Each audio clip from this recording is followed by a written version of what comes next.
आदाब दोस्तों, प्रोग्राम सिलसिला यादों का में आपका इस्तकबाल है। आज इतवार है और हमने सोचा चलो आपके लिए दिलबस्तगी का सामान मुहैया किया जाए। वैसे भी आज ओपी नैयर की एनिवर्सरी है। ओपी नैयर वो म्यूज़िक डायरेक्टर जिन्होंने सारी दुनिया को लाजवाल गीत दिए हैं, जिनके गीतों ने लोगों को थिरकने पर मजबूर कर दिया था। अपने वक्त के मशहूर व मारूफ मौसीक़ार ओपी नैयर मौसीक़ी की दुनिया के दरख्शां सितारे थे। पैगाम टीवी उनको खराज अक़ीदत पेश करता है इस प्रोग्राम के साथ। ओपी नैयर का असली नाम ओमकार प्रसाद नैयर था, जो 16 जनवरी 1926 को लाहौर में पैदा हुए। आज उनकी बरसी है। ऐसे में इस अजीम फनकार को बहुत कम लोग हैं जो याद कर रहे हैं, उनकी खिदमात को सराह रहे हैं। जब वो छोटे से थे, स्कूल जाते थे, तो उन्हें महसूस होता था कि अगर इंसान किताबें पढ़कर ही कुछ बन सकता है तो फिर ये उसके साथ नाइंसाफ़ी है। बमुश्किल जब वो 14 बरस के हुए तो किताबों को तालाब में फेंक दिया। सन 1940 में वो लाहौर में होने वाले मौसीक़ी रेस प्रोग्राम्स में शिरकत करने लगे। मुत्तहिदा हिंदुस्तान में उस वक्त लाहौर सपनों का शहर हुआ करता था, जहाँ जाने वाला इस शहर के शहर में गुम हो जाया करता था। कुछ आंसू बड़े अजियतनाक होते हैं जो आँखों के बजाय दिल से टपकते हैं। वो आग बड़ी ख़तरनाक होती है जो इंतकाम लिए भड़काई जाती है। ये सन 1946 और 47 की बात है। देश का बंटवारा हो रहा था। ओपी नैयर समझने से खासिर थे, हर जानिब खून खराबा क्यों हो रहा है। देश का आखिरकार बंटवारा हो गया और ओपी नैयर बम्बई चले आए और वो ज़िंदगी भर सोचते रहे कि 1947 में अजियतनाक आंसुओं को क्यों बहाया गया, खौफनाक आग को क्यों हवा देकर सुलगाया गया। उन्होंने फैसला कर लिया कि वो अब हिंदुस्तान में ही रहेंगे। देश से उनकी मोहब्बत इस गीत में मिलती है जिसे साहिर ने लिखा था और मौसीक़ी खुद ओपी नैयर ने दी थी। ये देश है वीर जवानों का, अलबेलों का, मस्तानों का, इस देश का यारो। मौसीक़ी के इस दरख्शंदा सितारे ने जब फिल्म आर पार के लिए मौसीक़ी दी तो वो रातों रात कामयाबी के आसमान को छूने में कामयाब हो गए। वो हमेशा कहते थे कि रक़्स और मौसीक़ी एक लिबरल माशरे का हिस्सा है और हम अवाम को अच्छी मौसीक़ी देंगे। जब पाकिस्तान में उनके बनाए गए गीत मशहूर होने लगे तो ओपी नैयर ने अपना बयान जारी करते हुए कहा था कि हिंदुस्तान और पाकिस्तान के लोगों में कोई ज़्यादा फ़र्क नहीं, दोनों मुल्कों की तहजीब मुश्तरिका है, साथ ही तारीख भी मुश्तरिका है। जवानियाँ ये मस्त मस्त बिन पिए जलाती चल रही है राह में दिए, न जाने इनमें किसके वास्ते हूँ मैं, न जाने इनमें कौन है मेरे लिए।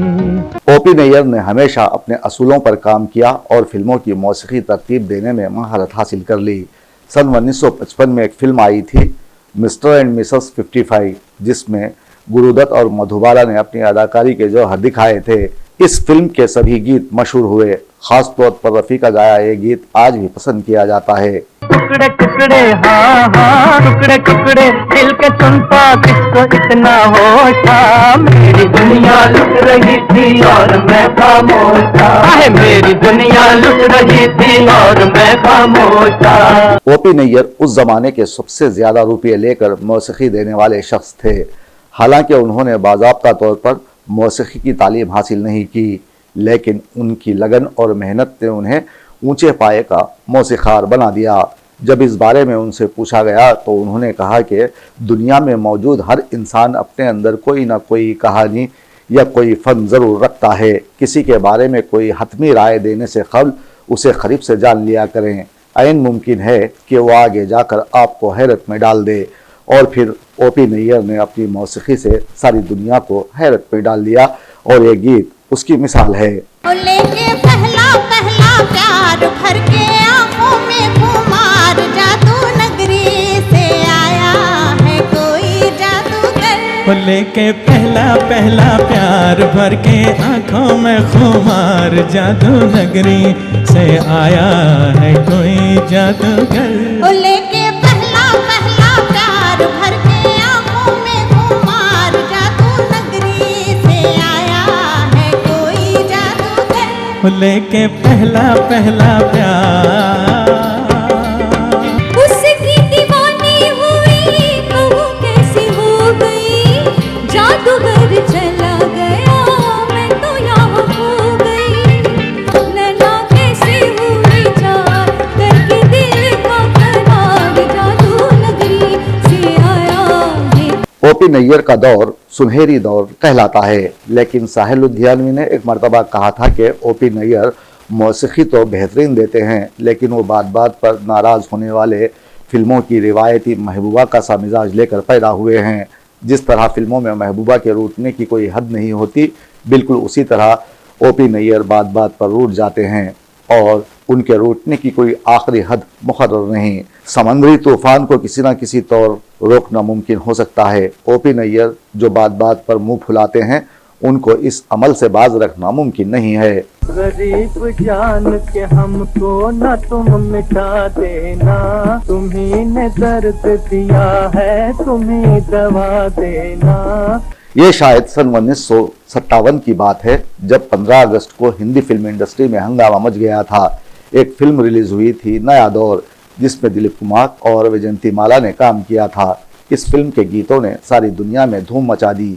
उस दौर में देश भर के गली कूचों, चौराहों, शादियों के अलावा मौसीकी की महफिलों में इसके गीत बजाए जाते थे, जिसका ये गीत सुनकर आज भी नौजवान अपना दिल हार जाते हैं। तुझे चांद के बहाने देखूं तो छत पर आजा गोरिये, तो छत पर आजा गोरिये जिंद मेरी रे। आप छेड़ी की गली के सब लड़के, ओ आप छेड़ी की गली के सब लड़के, कि चांद मेरे छिप जाने दे, कि चांद मेरे छिप जाने दे जिंद मेरी। ओपी नैयर ने लता मंगेशकर से कभी नहीं गवाया।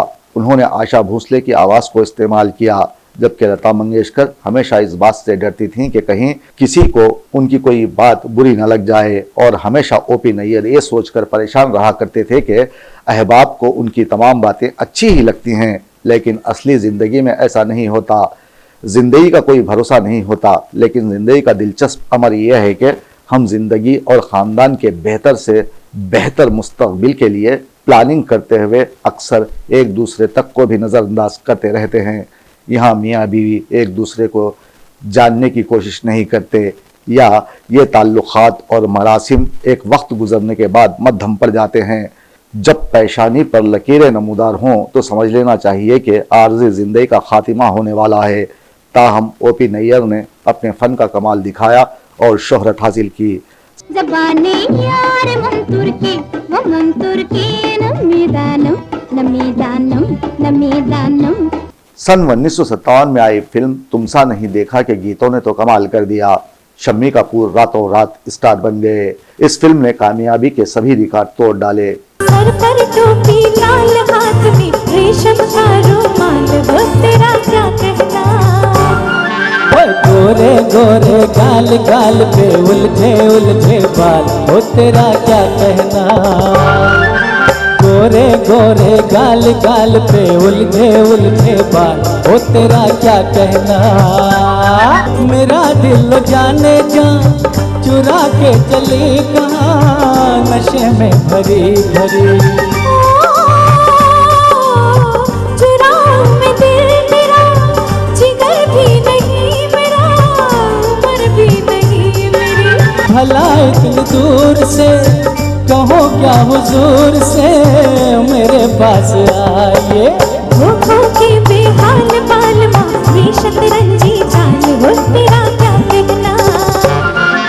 सर पर टोपी लाल हाथ में रेशम का रुमाल, हो तेरा क्या कहना। जब तरक्की के रास्ते पर ओपी नैयर दौड़ने लगे तो उनके हिस्से में बेशुमार दौलत आई, लेकिन ज़िंदगी में उन्हें खुशियाँ बहुत कम हासिल हुईं।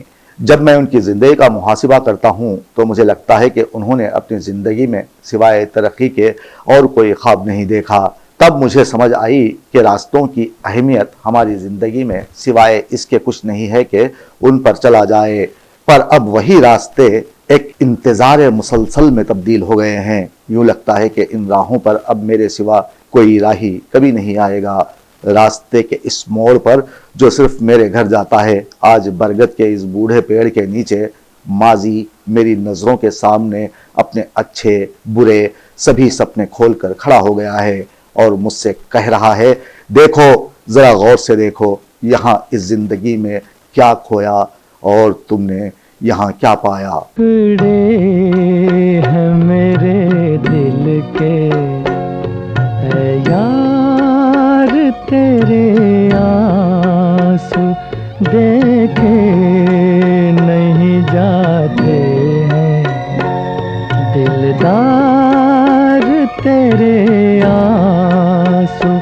सिलसिला यादों का में ओपी नैयर पर बात करेंगे दूसरे एपिसोड में। दोस्तों, अगर आपको हमारा ये प्रोग्राम अच्छा लगा है तो आप हमारे चैनल को सब्सक्राइब करें, कमेंट करें, शेयर करना ना भूलें। हाय रे हाय, ये मेरे हाथ में तेरा हाथ, नए जज्बात मेरी जा बल्ले बल्ले।